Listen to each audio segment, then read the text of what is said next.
Ladies and gentlemen, welcome back. GPC Summit, I have the pleasure and the honor to have next to me Jim Sterne. Welcome. Thank you very much. It's a pleasure and an honor to be here. That's so great to hear. Let me know, how was the audience? How was the crowd, the event so far? Well, first of all, it's a big crowd.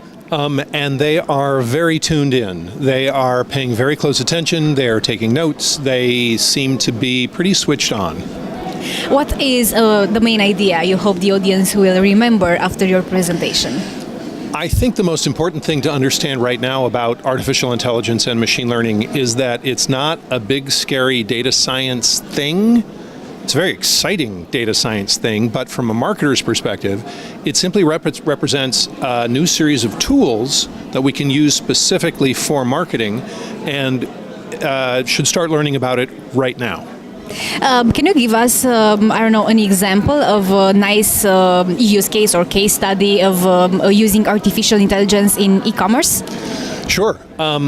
So there is a family-owned lingerie company called Casabella, and they have done an excellent job of online marketing, but they saw that these new tools were coming along.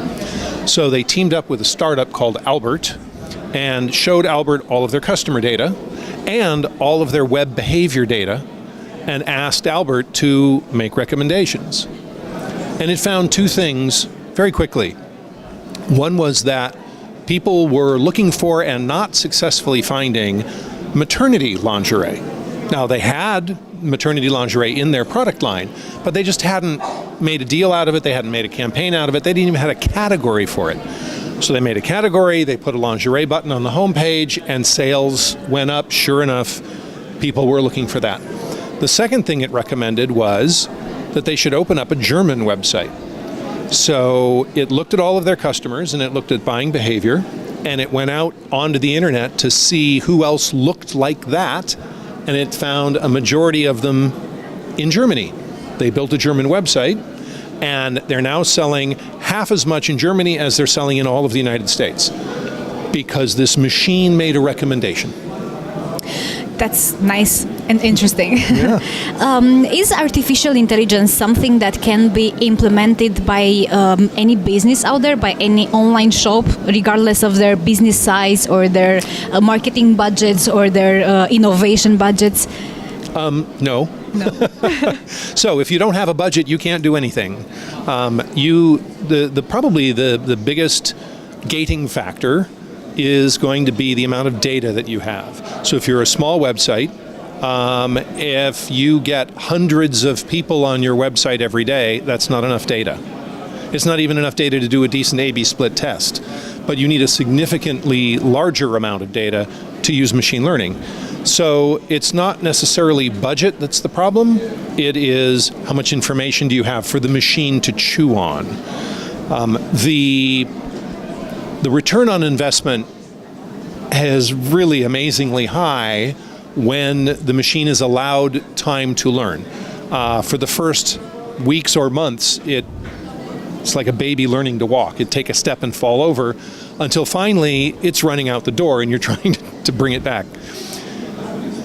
Having a budget in order to go out and work with the tool, and then the amount of data it needs, and then take the time and the confidence, those are the things where you have to be of a certain size to have the budget to make it all work. What type of people do you need first? Maybe data scientists to see and verify if you have enough data to develop machine learning algorithms or artificial intelligence, or you should go for artificial intelligence talents first and then for data scientists. What's your take on this? Do not hire a data scientist. Okay. Just don't do it. If Google has not hired them already, and Facebook has not hired them, and Microsoft and IBM and Amazon has not hired them already, they are getting huge amounts of money from venture capitally funded startups that you can afford to talk to. So you go to a startup and say, here's what I have, can your tool help me? And you don't have to talk about data science at all. What you do need is somebody who's good at analytics. If you have not successfully used Google Analytics or Adobe Analytics or IBM Analytics, it's going to be near impossible to get to the point where machine learning is valuable, because the basic concepts and understanding how to take advantage of it won't be in your company. So if you're good with Google Analytics, then go find one of those large companies that are building AI into their platforms, or one of those startups, and ask for their opinion. There is a lot of talk nowadays about chatbots and how we should use them in e-commerce and in the activity of online shops. What's your take on this? How do you see them evolving? Yes, I think it absolutely, because machine learning takes baby steps and takes a while to learn, you need to start building your chatbot now. And that means you're going to fill it full of questions that people have been asking you and the correct answers, so that it's got a database of something you can work with. And as more actual people come in and ask real questions, it tries to figure out, well, that looks a lot like this question, so I'm going to give it that answer. And if the person hits the button and says, no, give me a human, oh, the machine got it wrong, and it learns. If it gets it right, it learns. Over time, it builds a knowledge base, not just a autoresponder, but an ability to understand the question behind the question.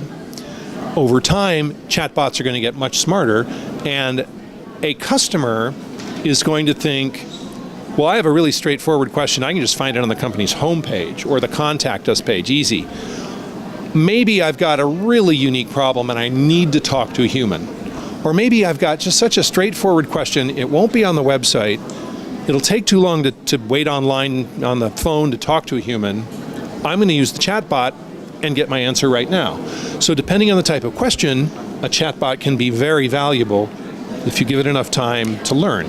To train it. The training. Okay. Voice search hits milestones after milestones, and it seems to be the next big thing. Yes. Do you think it will be mainstream soon enough? Yes, and it is a serious problem for marketers. Yes. I need more toothpaste. So if I talk to my Amazon device and say, buy me more toothpaste, it's just going to look and buy me whatever it was that I bought before. And I can say, oh, subscribe to toothpaste. And toothpaste will just show up at my house when I need it, without me having to order it, because they can look back through years of ordering, and it knows how often I buy new toothpaste.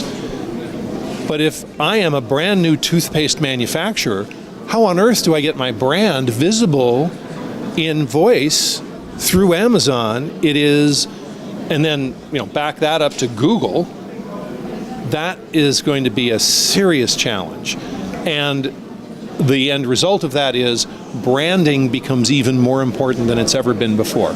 I have to be in the mind of the prospective customer so that they will ask for me by name. That's a branding thing, and it's expensive. And it will require a lot from all of the marketers out there, a lot of creativity, maybe. And that's where machine learning will not take your job. It'll just change the work that you do. It will take away the drudgery. You've learned how to use spell check. Now you'll learn how to use these systems that will recommend, advise, correct, and eventually start to have what we might call intuition, to have a conversation with you about why are you trying to do that, and maybe there's another way to go about it. But it means that the human gets to do what we all went into marketing for, the fun, creative stuff, which the machine can't do. Thank you so much. Thank you so much for all the insights. I hope to see you again at the event, maybe at the next edition. That would be terrific. Thank you very much.